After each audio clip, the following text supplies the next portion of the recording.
the weather is really bad. It's still coming down pretty good with rain, and there's wind, which is probably the worst part of it because it's just blowing me around.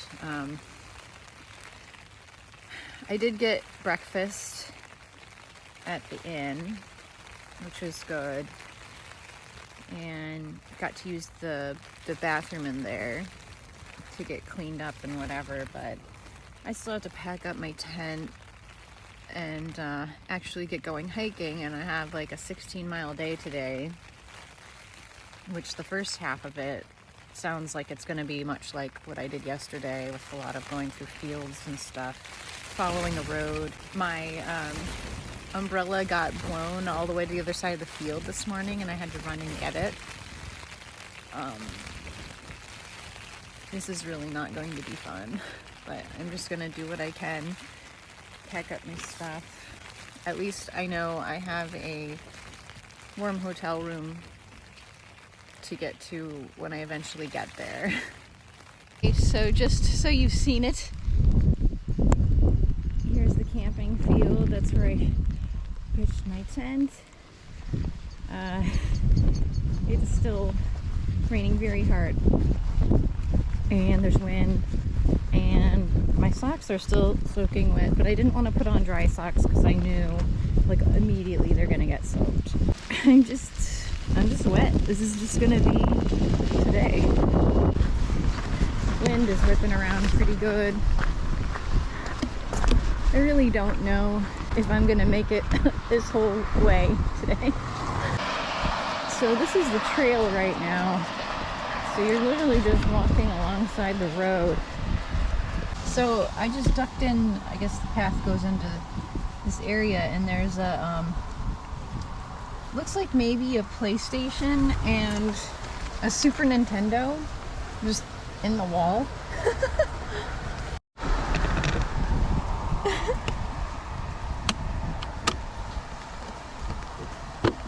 So weird. The good thing about today is that there isn't much ascent. I think only maybe like 900 feet total of ascent. We're going to be descending a lot more than ascending, because as we get closer and closer to the coast, we're getting closer to sea level. We're getting more flat. So that should make the walking itself easier. But there's not going to be very much to see, like I said, like this first half, until we get to Heading on the Wall, because we're basically just following a military road, busy road, for this stretch, and there isn't really any or much remnants of the wall here. After we leave Heading on the Wall, the trail will start to follow the Tyne River. So I'm looking forward to the second half.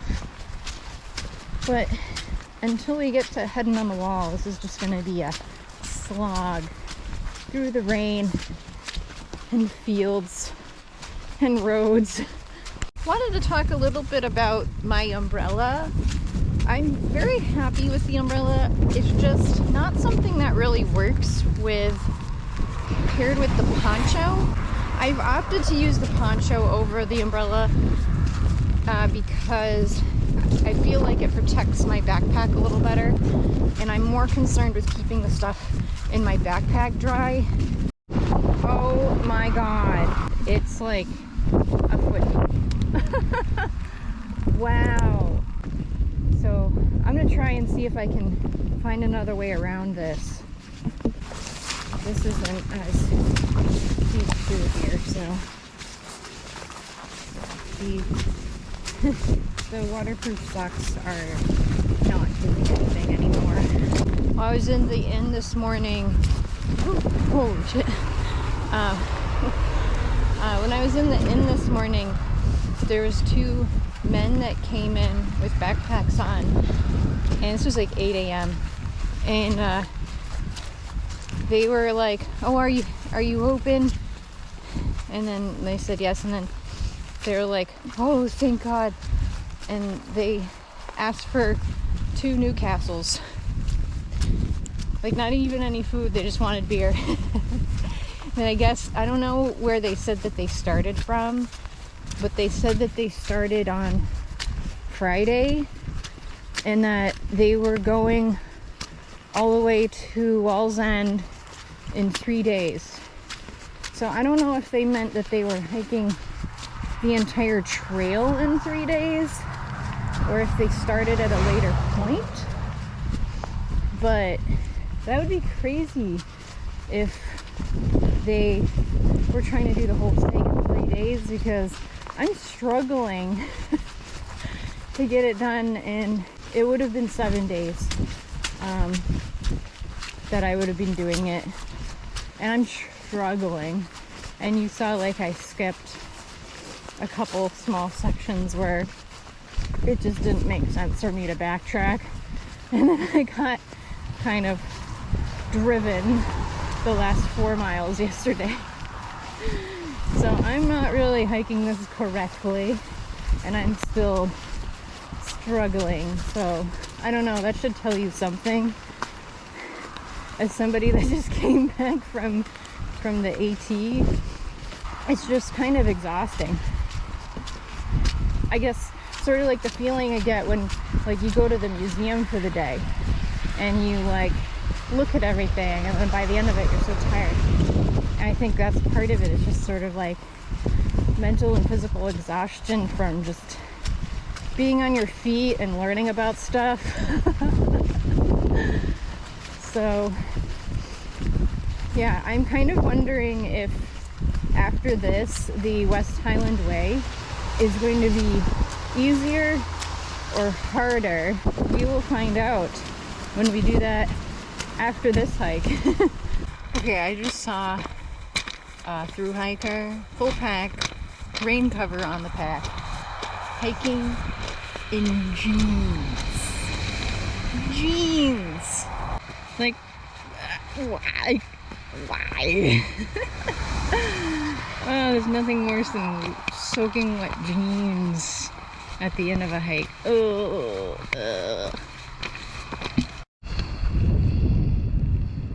the Whittledean Nature Reserve.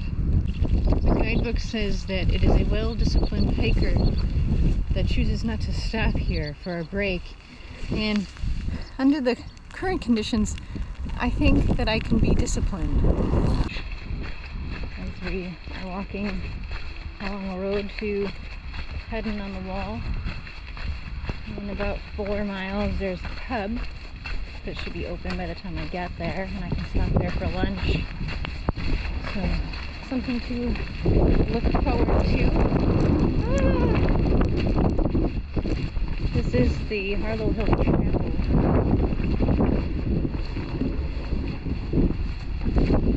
I was wondering when I was going to see a trail runner pass me. So far, I haven't had anybody pass me, like, on trail just because they're going faster than me, which has made me think that more people hike it going west than going east, because I see so many people coming from the opposite direction, and it'll be like big groups of them too, like they're all hiking together, but I don't see hardly anybody going east.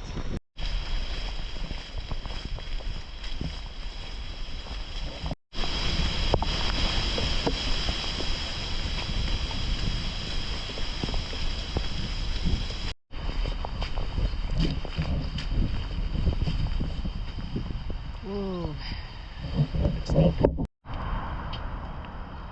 Are they gonna let me go? Well, they were not letting me go by. I just walked around them. Got stuck in the mud. Yuck. Hey, heading on the wall. Okay, so now We have a half mile to the 3 Tons pub. Hopefully they'll be open for lunch. They made very good time and it's only 11:30. I read something that they might not open till noon, so it might involve some waiting. Yay, pub! I made it to the 3 Tons pub. It looks like they don't open till noon, but it's 11:46, so I don't have long to wait. Just stopped for a nice lunch at the 3 Tons pub. I think you're supposed to have reservations there, but they were able to fit me in, so I left out with that. The food was really good, and it was so cheap.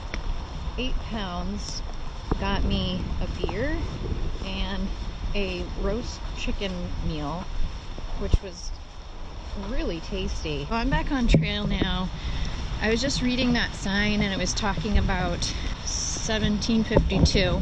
The wall was destroyed here in order to build the military road, which is that busy road we were following for a lot of the time the last couple days. There's not really much wall left in this part except for a small section that's somewhere around here. It is still obviously very much raining and it is cold, so hopefully I can warm up as I'm moving because my clothes are still very much wet, and I still have like 10 miles I think until I get to where I'm staying tonight, although it will be downhill from here and then pretty flat, so it should be fast miles anyway, but still not ideal conditions. Alright, made it to the last remaining stretch of wall. So this is supposed to be a pretty wide piece of the wall because this was in the beginning when they first started building it.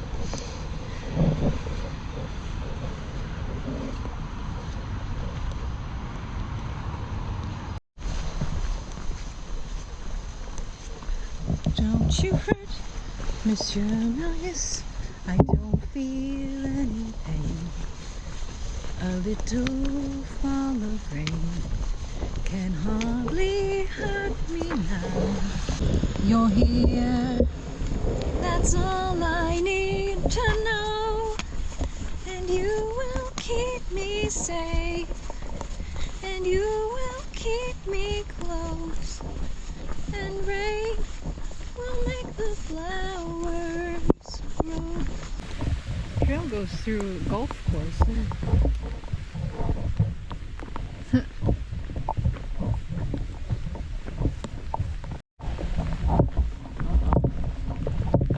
This looks flooded. Oh wow. Oh boy. Alright, how deep is it? Oof. Oh, it's getting deeper. Oh my god. Oh, we have to go this way. There's no way around. Oh, I guess I can't maybe go. Oh, this is so deep. What am I supposed to do?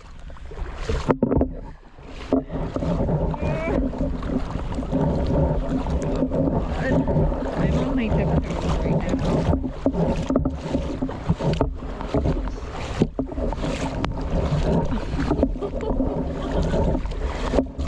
Oh, yuck. Yep. Those aren't getting dry today. I really hope to find somewhere I could do laundry because I haven't washed my clothes in like a week, so it would be really nice to do. We passed a sign a little bit ago that said 14 miles to Wall's End. That's the end of the trail, so yeah, we have less than 14 miles left of the Hadrian's Wall path.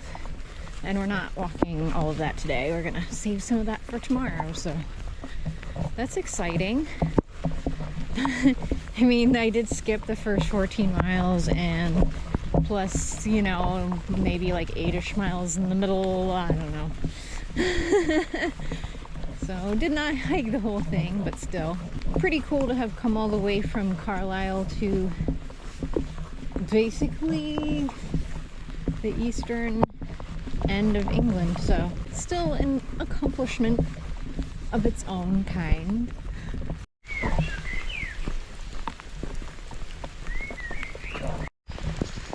Look how bright yellow those fields are.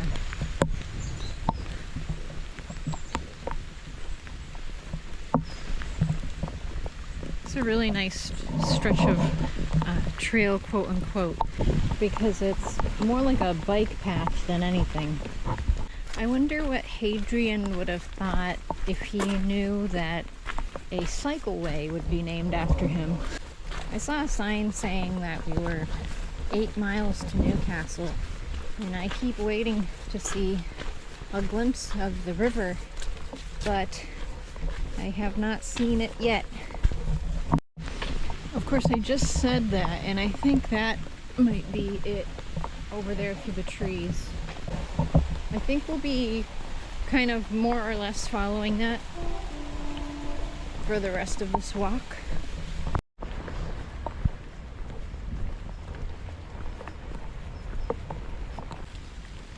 Well, that's frightening. Still on this bike path. Been on this for, I don't know, more than 2 miles. I kind of wish I had a bike for this section. It would go by a lot quicker.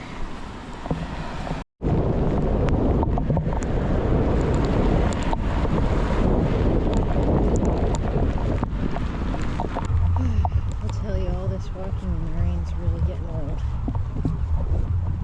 I still have, I think, a little over 3 miles left to the hotel, and I am pretty much soaked through,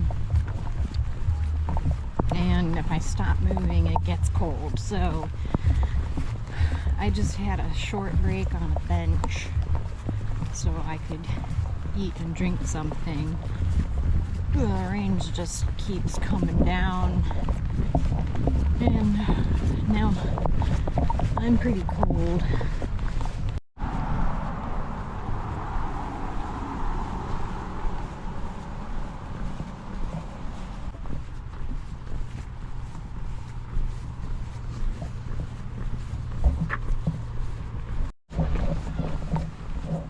I think the water looks pretty low. It's kind of surprising. This iconic sequence of bridges acts as my finish line for the day. I was very tired, and I made it to the Travelodge, where I checked into my hotel room, started drying everything out, and then I went to dinner at a steakhouse and slept really well in a bed. Be sure to subscribe so you're alerted when I post the final video of this series where I finish Hadrian's Wall Path. Thank you for watching.